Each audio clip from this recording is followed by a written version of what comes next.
Hello दोस्तों, कैसे हैं आप सभी। उम्मीद करते हैं आप सभी शानदार और मस्त होंगे और आप अपनी पढ़ाई को बहुत अच्छे से कंटिन्यू कर रहे होंगे। आपकी बोर्ड एग्जाम को देखते हुए आज एक फिजिक्स का टॉपिक स्टार्ट करने वाले हैं। इस टॉपिक से या बोल सकते हैं इस चैप्टर से हर साल बोर्ड एग्जाम में एक न एक डेरिवेशन जरूर से ही पूछा जाता है। तो आज हम चैप्टर फर्स्ट का लगभग 2 डेरिवेशन करेंगे और उससे रिलेट करता हुआ पहले कुछ कॉन्सेप्ट समझेंगे, इसके बाद इसके डेरिवेशन पे हम लोग मूव करेंगे। ठीक है, चलिए देखते हैं इस चैप्टर का कुछ बेसिक जानते हैं। चैप्टर फर्स्ट है जैसे आपका वैद्युत आवेश तथा क्षेत्र, इसी से रिलेट करती हुई चीजों का आज हम लोग समझेंगे। वैद्युत आवेश तथा क्षेत्र से रिलेट करता हुआ जो एग्जाम में डेरिवेशन पूछा जाता है वो पूछा जाता है जैसे 2 डेरिवेशन पूछे जाते हैं। एक वैद्युत द्विध्रुव के कारण वैद्युत क्षेत्र की तीव्रता, 2 तरीके से ये डेरिवेशन पूछा जाता है। एक तो अक्षीय स्थिति पर पूछा जाता है और एक पूछा जाता है निरक्षीय स्थिति पर। तो सबसे पहली बात यह है कि वैद्युत द्विध्रुव होता क्या है। तो सबसे पहला टॉपिक है, इसमें जानेंगे हम लोग वैद्युत द्विध्रुव के बारे में। वैद्युत द्विध्रुव के बारे में, तो वैद्युत द्विध्रुव वह निकाय है जिसमें 2 बराबर परंतु विपरीत प्रकृति के आवेश एक दूसरे से अल्प दूरी पर रखे होते हैं। कहने का मतलब यह है कि जैसे मान लिया कि 2 आवेश हैं, ये भी Q है और ये भी Q है। इसमें 2 आवेश होते हैं, परिमाण में तो समान होते हैं लेकिन प्रकृति में अलग अलग होते हैं। जैसे मान लीजिए एक माइनस का है तो दूसरा क्या होगा, प्लस का। इसमें 2 आवेश होते हैं, समान परिमाण परंतु विपरीत प्रकृति के होते हैं और एक दूसरे से कितनी दूरी, अल्प दूरी। अल्प दूरी 2L मानते हैं हम लोग। तो बोल सकते हैं कि वैद्युत द्विध्रुव क्या है। वैद्युत द्विध्रुव वह निकाय है जिसमें 2 बराबर परंतु विपरीत प्रकृति के आवेश एक दूसरे से अल्प दूरी 2L पर रखे होते हैं, वैद्युत द्विध्रुव कहलाता है। उम्मीद करते हैं आप समझ गए होंगे कि वैद्युत द्विध्रुव क्या है। वैद्युत द्विध्रुव वह निकाय है जिसमें 2 बराबर परंतु विपरीत प्रकृति के आवेश एक दूसरे से अल्प दूरी पर स्थित होते हैं। ठीक है, इसके बाद इसी से रिलेट करता हुआ नेक्स्ट कॉन्सेप्ट है वैद्युत द्विध्रुव आघूर्ण। वैद्युत द्विध्रुव आघूर्ण, अब देखिए वैद्युत द्विध्रुव आघूर्ण क्या है, इसी से रिलेट करके हम लोग इसकी डेफिनेशन बना लेंगे। वैद्युत द्विध्रुव आघूर्ण में आप लोग बोलेंगे कि वैद्युत द्विध्रुव में उपस्थित किसी एक आवेश का परिमाण, परिमाण का मतलब यह है चिन्ह का कोई मतलब नहीं होता है। तो बोल सकते हैं वैद्युत द्विध्रुव में उपस्थित किसी एक आवेश का परिमाण तथा बीच की अल्प दूरी के गुणनफल को वैद्युत द्विध्रुव आघूर्ण कहते हैं। इसे P से प्रदर्शित करते हैं। तो P बराबर इसका फॉर्मूला क्या बन जाएगा, दोनों आवेशों में से किसी एक आवेश का परिमाण तो Q और बीच की अल्प दूरी 2L, इन दोनों के गुणनफल को वैद्युत द्विध्रुव आघूर्ण कहते हैं। इसे P से प्रदर्शित करते हैं। तो P बराबर फॉर्मूला हो गया Q इंटू 2L। उम्मीद करते हैं आप समझ गए होंगे। वैद्युत द्विध्रुव आघूर्ण जो है ना वो एक सदिश राशि है। कैसी राशि है, सदिश राशि। अगर सदिश राशि है तो इसकी डायरेक्शन भी होगी। तो इसकी डायरेक्शन क्या होती है, वैद्युत द्विध्रुव की अक्ष के अनुदिश ऋण आवेश से, ऋण आवेश से धन आवेश की ओर, इसकी डायरेक्शन होती है ऋण आवेश से धन आवेश की ओर, ऋण आवेश से धन आवेश की ओर। अब देखिए वैद्युत द्विध्रुव जान लिया, वैद्युत द्विध्रुव आघूर्ण जान लिया। अब इसी से रिलेट करता हुआ जो बोर्ड एग्जाम में डेरिवेशन पूछा गया है वो डेरिवेशन है कि वैद्युत द्विध्रुव के कारण वैद्युत क्षेत्र की तीव्रता। अच्छा, यहाँ पे एक वर्ड और आ रहा है, वैद्युत क्षेत्र की तीव्रता। वैद्युत क्षेत्र की तीव्रता। क्वेश्चन ये बनता है कि वैद्युत क्षेत्र की तीव्रता क्या है। तो इसे बोल सकते हैं वैद्युत क्षेत्र की तीव्रता वह भौतिक राशि है जो हमें वैद्युत क्षेत्र का मान बताती है।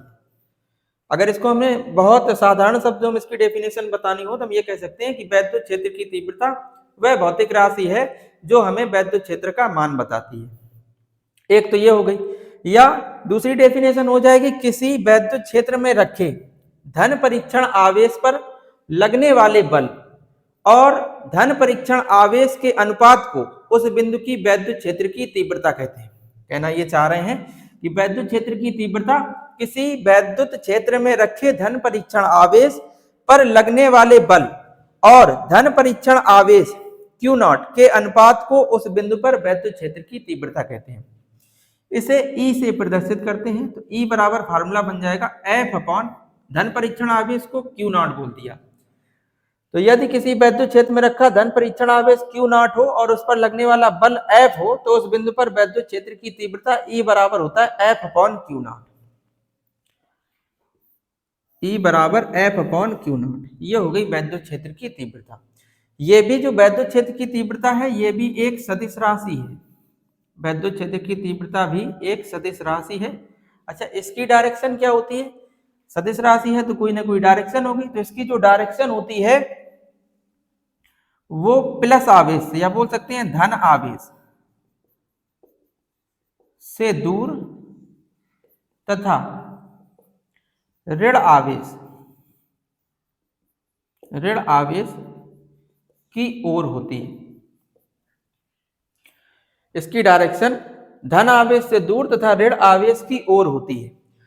तो डेरिवेशन स्टार्ट करने से पहले हम लोगों ने इस चैप्टर का बहुत बेसिक से कॉन्सेप्ट समझे, जैसे पहले जाना वैद्युत द्विध्रुव, फिर जाना वैद्युत द्विध्रुव आघूर्ण, फिर जाना हम लोग डेरिवेशन करने वाले थे वैद्युत द्विध्रुव के कारण वैद्युत क्षेत्र की तीव्रता कैसे फाइंड आउट करेंगे। तो उसके लिए बार बार ये वर्ड आ रहा था कि वैद्युत क्षेत्र की तीव्रता क्या है।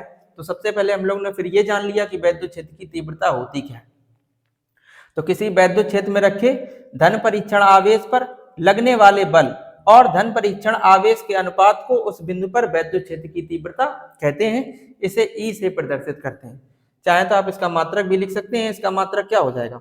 वैद्युत क्षेत्र की तीव्रता का मतलब हो गया F, मतलब बल, बल का मात्रक न्यूटन पर कूलम, तो इसका मात्रक होता है न्यूटन पर कूलम। ठीक है, अब देखिए, अब इसके हम लोग डेरिवेशन देखते हैं। तो पहला डेरिवेशन होगा आपका वैद्युत द्विध्रुव के कारण वैद्युत क्षेत्र की तीव्रता दो कंडीशन पर निकलती है, एक होती है अक्षीय स्थिति पर और एक होती है निरक्षीय स्थिति पर। ठीक है, तो हम देखो आगे की स्लाइड में इसको देखते हैं। देखिए, डेरिवेशन है आपका, और ये आपका डेरिवेशन बहुत ही इंपॉर्टेंट है, तो इसको आप बहुत अच्छे से ही देखेंगे। ठीक है, डेरिवेशन है वैद्युत द्विध्रुव के कारण उत्पन्न वैद्युत क्षेत्र की तीव्रता। हमने कहा इस तीव्रता को हम दो पॉइंट पे निकालेंगे, एक तो वैद्युत द्विध्रुव के अक्ष पर अर्थात अक्षीय स्थिति में, और एक निकालेंगे निरक्ष पर अर्थात निरक्षीय स्थिति में। तो सबसे पहला हमने डेरिवेशन लिया है कि वैद्युत द्विध्रुव के कारण उत्पन्न वैद्युत क्षेत्र की तीव्रता कहाँ पर?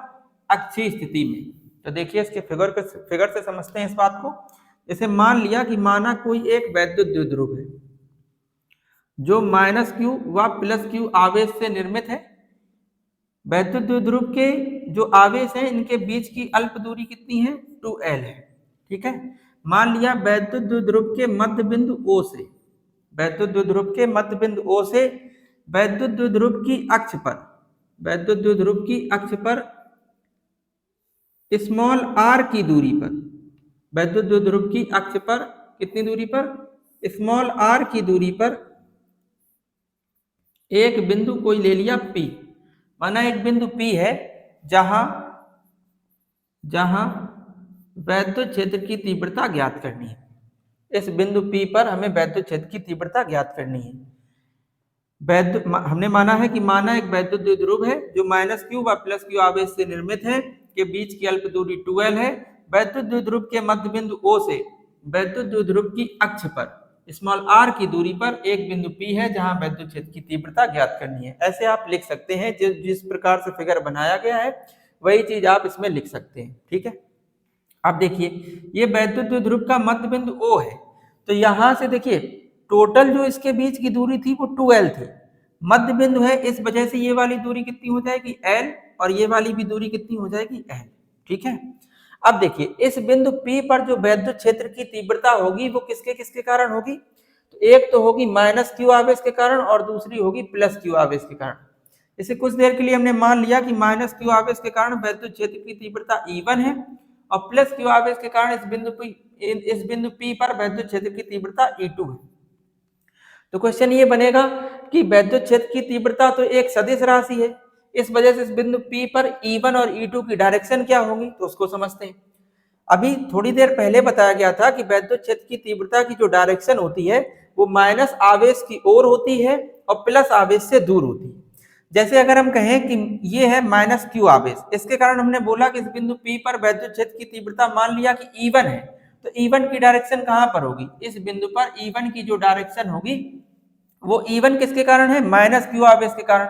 अगर माइनस आवेश के कारण है तो हमने बताया कि माइनस आवेश की ओर होती है इसकी डायरेक्शन। इस वैद्युत क्षेत्र की तीव्रता जो E1 की डायरेक्शन होगी वो इस तरीके से होगी, क्योंकि माइनस आवेश इधर की ओर है। अब इसके बाद देखिए E2 की डायरेक्शन क्या होगी इस बिंदु P पर?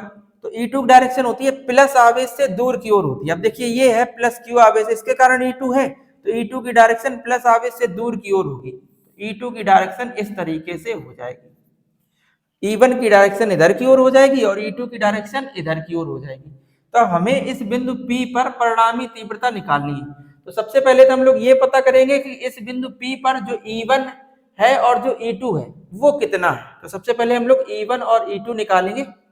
उसके लिए आप एक छोटा सा फार्मूला याद रखेंगे, या बोल सकते हैं एक छोटा सा डेरिवेशन है, किसी बिंदु आवेश के कारण वैद्युत क्षेत्र की तीव्रता।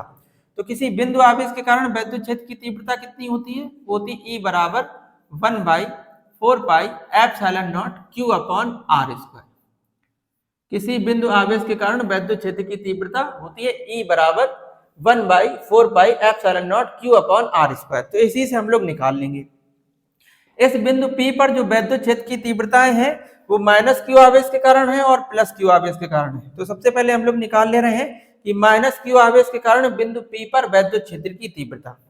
तो सबसे पहले निकाल ले रहे हैं माइनस क्यू आवेश के कारण वैद्युत क्षेत्र की तीव्रता। वैद्युत क्षेत्र की तीव्रता कितनी है? E1। तो E1 का फार्मूला क्या होगा? फार्मूला होता है 1/4πε0 Q अपॉन R स्क्वायर। तो E1 बराबर 1/4πε0 Q अपॉन, अच्छा R दूरी, दूरी कौन सी? जिस आवेश से जिस बिंदु तक हम तीव्रता निकाल रहे हैं वो वाली दूरी रखी जाएगी। तो माइनस क्यू आवेश से लेके बिंदु P तक की दूरी कितनी होगी वो कैसे निकालेंगे? तो देखिए इस बिंदु O से बिंदु P तक की दूरी हम लोग को पता है कितनी है? R है।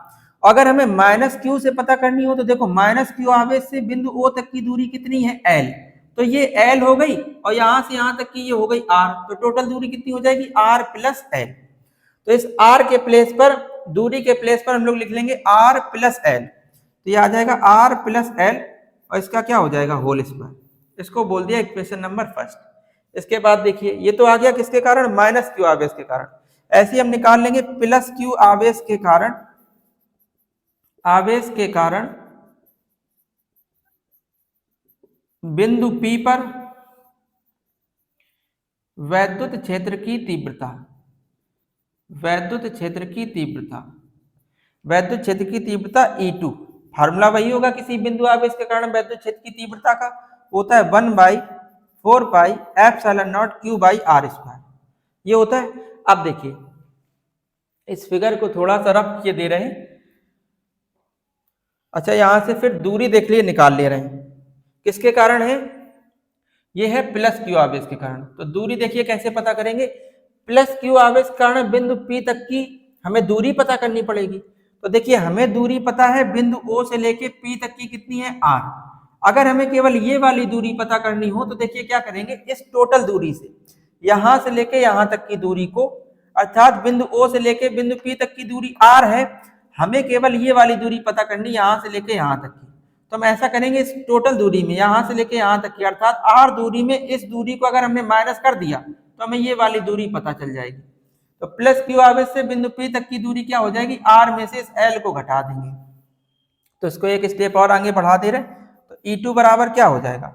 E2 बराबर हो जाएगा 1/4πε0 Q अपॉन, इस R के प्लेस पर हम लोग क्या लिख लेंगे? दूरी क्या बनी? R minus L, R minus L का होल स्क्वायर। इसको बोल दे रहे हैं इक्वेशन नंबर सेकेंड। इसके बाद देखिए आगे कैसे करेंगे?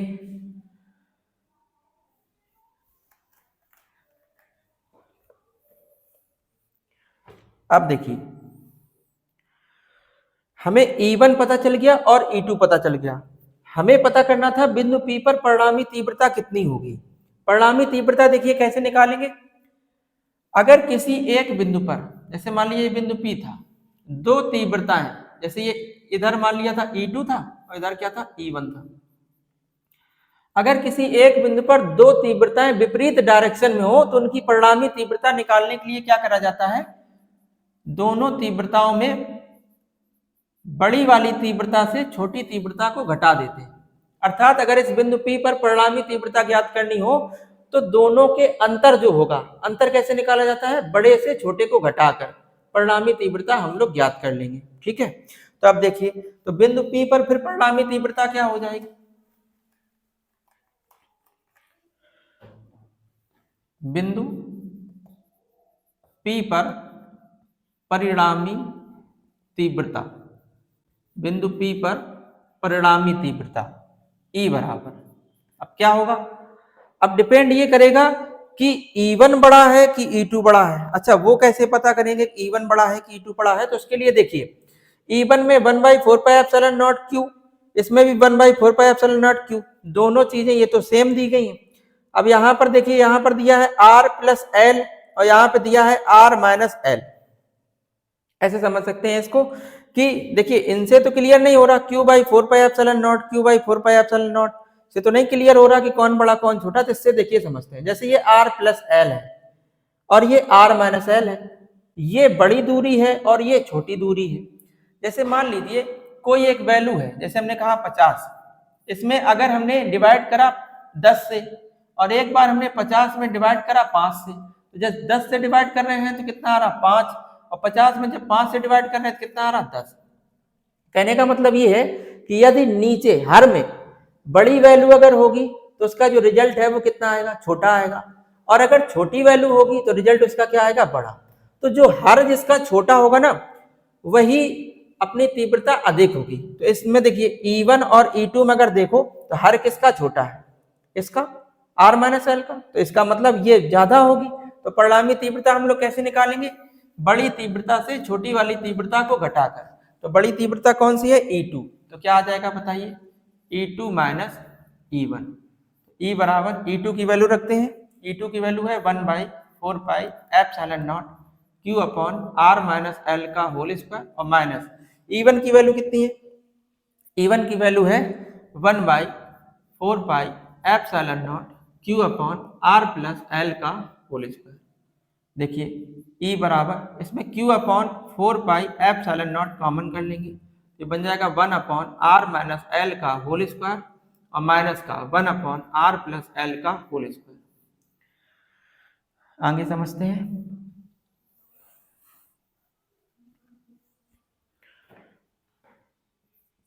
E बराबर Q अपॉन 4πε0, इसका क्रॉस मल्टीप्लाई कराते हैं तो ये बन जाएगा R प्लस एल का होल स्क्वायर और माइनस R माइनस एल का होल स्क्वायर अपॉन में R माइनस एल का होल स्क्वायर इंटू में R प्लस एल का होल स्क्वायर। E बराबर Q अपॉन 4πε0, इसको a प्लस बी के होल स्क्वायर से ओपन कर देंगे तो ये बन जाएगा R square plus L square plus 2RL, minus इसको a माइनस बी के होल स्क्वायर से ओपन कर देंगे तो R square plus L square minus का 2RL अपॉन में R माइनस एल और अगले ब्रैकेट में R प्लस एल, ऐसे लिख दिया। दोनों का स्क्वायर लगा था तो एक साथ स्क्वायर लगा दे रहे इनका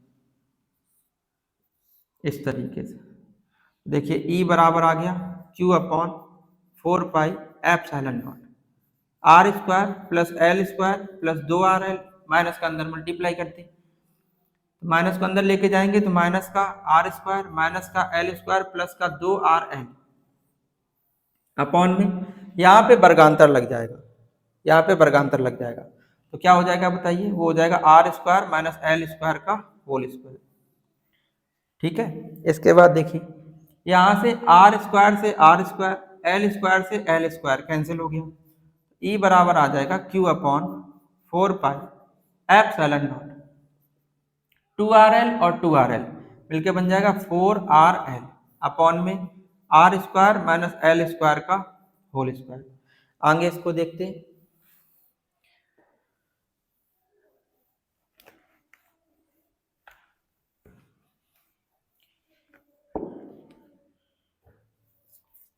इक्वेशन बनी है अपने पास E equal Q upon 4 pi epsilon not 4RL upon में R square minus L square का होल स्क्वायर।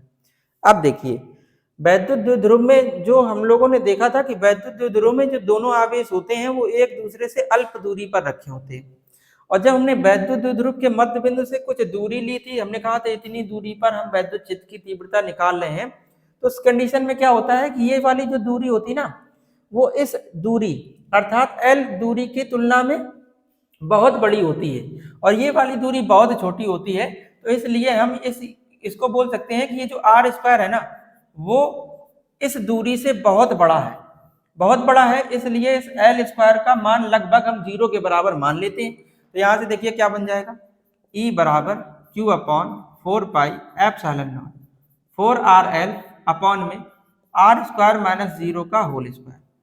E बराबर Q upon 4 pi epsilon not 4RL, R square का स्क्वायर करेंगे तो R की पावर 4 हो जाएगी, R की पावर 4 को हम R इंटू में R क्यूब लिख दे रहे हैं, ऐसे लिखा कि इससे ये हम लोग इजिली काट लेंगे। तो E बराबर इसको ऐसे लिखते हैं 1/4 पाई एप्सिलॉन नॉट, Q जैसा है वैसे लिख दे रहे हैं, 4L है ना इसको हम लोग 2L इंटू में 2 लिख दे रहे हैं अपॉन में R क्यूब। इससे पहले अगर आपको याद हो तो Q इंटू 2L के प्लेस पर हम लोगों ने पढ़ा था P बराबर क्या था, Q इंटू 2L, जिसको हम लोग कह रहे थे वैद्युत द्विध्रुव आघूर्ण। वैद्युत द्विध्रुव में उपस्थित किसी एक आवेश का परिमाण और बीच की अल्प दूरी के गुणनफल को वैद्युत द्विध्रुव आघूर्ण कहते हैं, जिसे P से प्रदर्शित करते हैं। तो इतने के प्लेस पर हम लोग P लिख लेंगे, तो E बराबर बन जाएगा 1/4 पाई एप्सिलॉन नॉट, इसके प्लेस पर P लिख लेंगे, 2 से मल्टीप्लाई होगा तो बन जाएगा 2P/R3।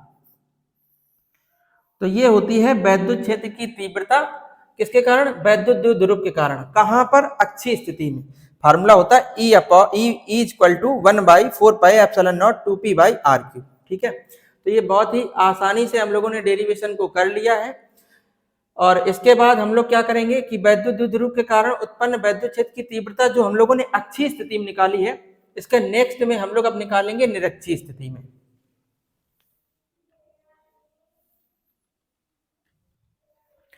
नेक्स्ट डेरिवेशन है आपका वैद्युत द्विध्रुव के कारण वैद्युत क्षेत्र की तीव्रता। अभी हम लोग ने पढ़ा था अक्षीय स्थिति में, अगला टॉपिक है निरक्षीय स्थिति में। देखिए इसको समझते हैं। मान लिया कि माना एक वैद्युत द्विध्रुव है जो -Q तथा +Q आवेश से निर्मित है। वैद्युत द्विध्रुव की जो दूरी है, दोनों आवेशों के बीच की जो दूरी है वो 2L है, अल्प दूरी 2L है। वैद्युत द्विध्रुव का मध्य बिंदु O, वैद्युत द्विध्रुव के मध्य बिंदु O से स्मॉल r की दूरी पर, कितनी दूरी, स्मॉल r की दूरी पर वैद्युत द्विध्रुव की निरक्ष पर एक बिंदु P है जहां वैद्युत क्षेत्र की तीव्रता ज्ञात करनी है। देखिए इसको कैसे करेंगे। अब देखिए इस बिंदु P पर जो वैद्युत क्षेत्र की तीव्रता है वो किसके किसके कारण होगी, वो इस -Q आवेश के कारण होगी और इस +Q आवेश के कारण होगी। तो जिसके कारण हम लोग तीव्रता निकालते हैं वहां से उस बिंदु तक की हमें दूरी पता होनी चाहिए। तो देखिए ये द्विध्रुव का मध्य बिंदु O है, टोटल दूरी कितनी थी 2L, तो ये वाली दूरी कितनी हो जाएगी L और ये वाली भी दूरी कितनी हो जाएगी L, क्योंकि ये इसका कौन सा बिंदु है, मध्य बिंदु। अब देखिए यहां से इसको हम मिला दे रहे हैं और हमें इस दूरी की भी जरूरत पड़ेगी तो इसको भी मिला दिया। ठीक है, अब देखिए अगर आप देखें तो ये एक समकोण त्रिभुज बन गया है जिसमें ये R दूरी है, ये L है, हमें इस दूरी की जरूरत पड़ेगी। तो ये अगर देखा जाए तो ये लंब है, ये आधार है और ये कर्ण है। तो कर्ण कैसे निकलेगा, पाइथागोरस प्रमेय से हम लोग पढ़े हैं कर्ण का स्क्वायर बराबर लंब का स्क्वायर। लंब कितना है R, तो R का स्क्वायर और प्लस आधार का स्क्वायर। इस ट्रायंगल में देखेंगे तो आधार कितना है, ये L, तो हो जाएगा L स्क्वायर। अगर कर्ण का मान निकाले तो स्क्वायर उधर जाके स्क्वायर रूट में चेंज होगा, तो बन जाएगा R square plus L square. मतलब हम कह सकते हैं कि ये वाली जो दूरी है इसका मान आ जाएगा R square plus L square. अच्छा सेम अगर ये दूरी इतनी है तो अगर इसमें देखो ये वाली भी दूरी R है और ये दूरी L है, तो इसकी भी जो वैल्यू है वो भी यही बन जाएगी रूट में R square plus L square. तो हम लोगों ने ये दोनों दूरियां पता कर ली। अब एक मेन काम और रह गया है कि इस बिंदु P पर जो वैद्युत क्षेत्र की तीव्रता होगी वो किसके किसके कारण होगी। तो ये माइनस क्यू आवेश के कारण होगी और प्लस क्यू आवेश के कारण होगी। जैसे हमने मान लिया कि माइनस क्यू आवेश के कारण E1 है और प्लस क्यू आवेश के कारण E2 है, तब E1 और E2 की इस बिंदु P पर डायरेक्शन देख ले रहे हैं कि डायरेक्शन क्या होगी। तो देखिए E1 की डायरेक्शन क्या होगी, माइनस आवेश के कारण है, इस वजह से तीव्रता की डायरेक्शन माइनस आवेश की ओर होगी। कह सकते हैं कि E1 की डायरेक्शन इधर की ओर होगी, माइनस ही आवेश की ओर, और इसके कारण प्लस क्यू आवेश के कारण E2 की डायरेक्शन इस बिंदु P पर तो होता है प्लस क्यू आवेश से दूर की ओर होती है। तो यहाँ से जो E2 की डायरेक्शन होगी, E2 की डायरेक्शन जो होगी वो ये होगी। अब देखिए, अगर किसी एक बिंदु पर दो तीव्रताओं की डायरेक्शन इस तरीके से दी हो, इनके बीच में जैसे किसी एंगल हो, कोई एंगल हो, तो उस कंडीशन में परिणामी तीव्रता कैसे निकालते हैं, तो इसका फार्मूला होता है परिणामी तीव्रता निकालने का E बराबर root of E1 square plus E2 square plus 2E1 E2 cos theta, इस तरीके से ज्ञात करते हैं। तो देखिए क्या करते हैं, जैसे मान लिया कि इन दोनों के बीच का जो एंगल था वो मान लिया 2 थीटा है। कितना है, 2 थीटा। तो इनकी जो परिणामी तीव्रता होती है वो याद रखना हमेशा इन दोनों तीव्रताओं के बीच में आती है। जो परिणामी तीव्रता है इसके बीच का हमने एंगल 2 थीटा माना हुआ है, तो जो परिणामी तीव्रता है वो इन दोनों के बीच में आएगी, मतलब परिणामी तीव्रता इधर कहीं होगी। तो एंगल 2 थीटा माना था, इस वजह से ये पूरा एंगल बढ़ जाएगा, तो ये थीटा हो जाएगा और ये थीटा हो जाएगा। देखिए ये और ये वाली लाइन समांतर लाइन है, इसलिए ये एक तिर्यक रेखा का काम करेगी। तिर्यक रेखा काम करेगी, इस वजह से अगर ये वाला एंगल थीटा है तो ये वाला भी एंगल थीटा ही हो जाएगा एकांतर कोण की वजह से। ठीक है, अब देखिए देखते हैं इस बिंदु P पर परिणामी तीव्रता हम लोग कैसे निकालेंगे। सबसे पहले तो ये पता करेंगे कि इस बिंदु P पर जो तीव्रता E1 है और जो E2 है वो कितनी होगी, तो वो हम लोग फाइंड आउट करेंगे वही किसी बिंदु आवेश के कारण वैद्युत क्षेत्र की तीव्रता से। तो सबसे पहले हम लोग निकाल ले रहे हैं माइनस क्यू आवेश के कारण बिंदु P पर वैद्युत क्षेत्र की तीव्रता। ध्यान देना, माइनस क्यू आवेश के कारण बिंदु P पर वैद्युत क्षेत्र की तीव्रता, वैद्युत क्षेत्र की तीव्रता। तो वैद्युत क्षेत्र की तीव्रता क्या हो जाएगी, वो E1 मानी है, तो E1 बराबर फार्मूला होता है 1/4 पाई एप्सिलॉन नॉट होता है Q अपॉन R स्क्वायर। अच्छा, इसके यहां से इसकी दूरी जो है वो रूट में ये है, दूरी ये है, और इसका हमें स्क्वायर करना होता है, तो जैसे ही स्क्वायर करेंगे वैसे ये रूट हट जाएगा, तो आ जाएगा R square plus L square. इसको इक्वेशन फर्स्ट बोल दे रहे हैं। ये जो तीव्रता थी वो किसके कारण थी, माइनस क्यू आवेश के कारण। अब हम लोग निकाल लेंगे प्लस क्यू आवेश के कारण। तब निकालते हैं प्लस क्यू आवेश के कारण बिंदु P पर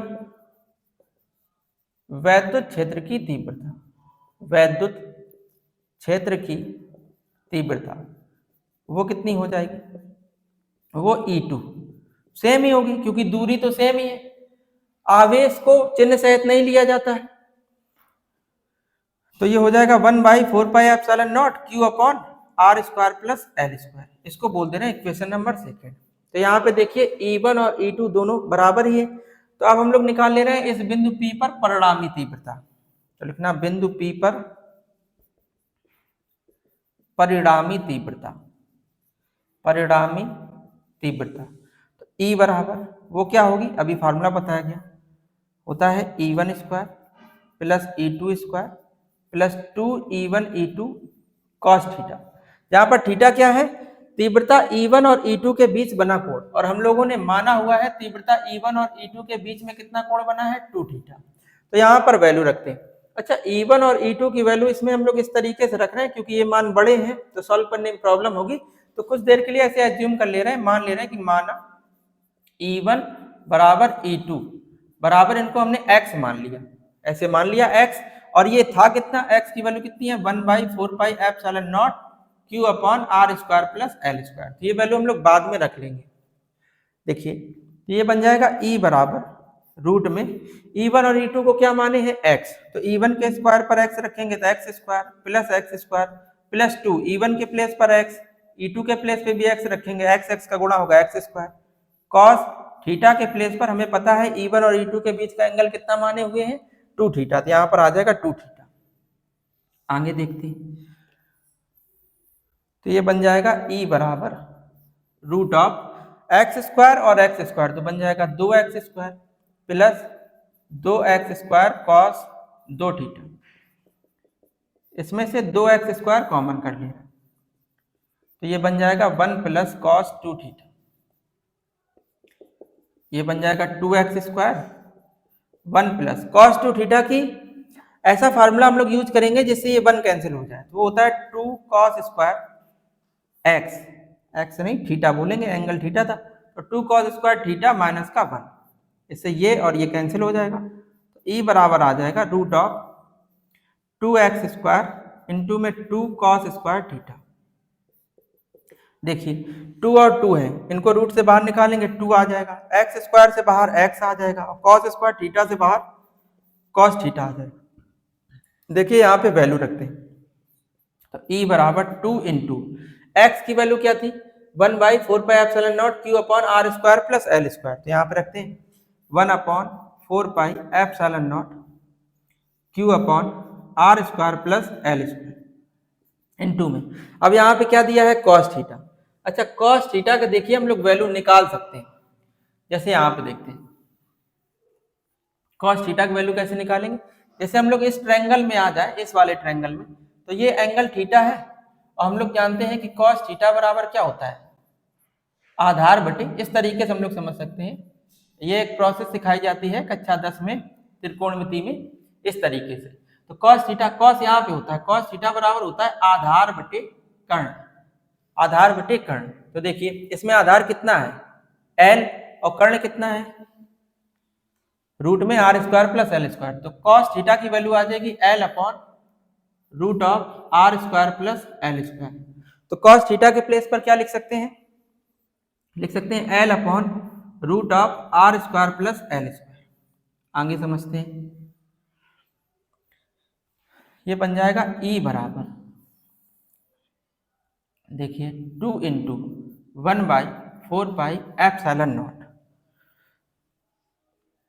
1/4πε0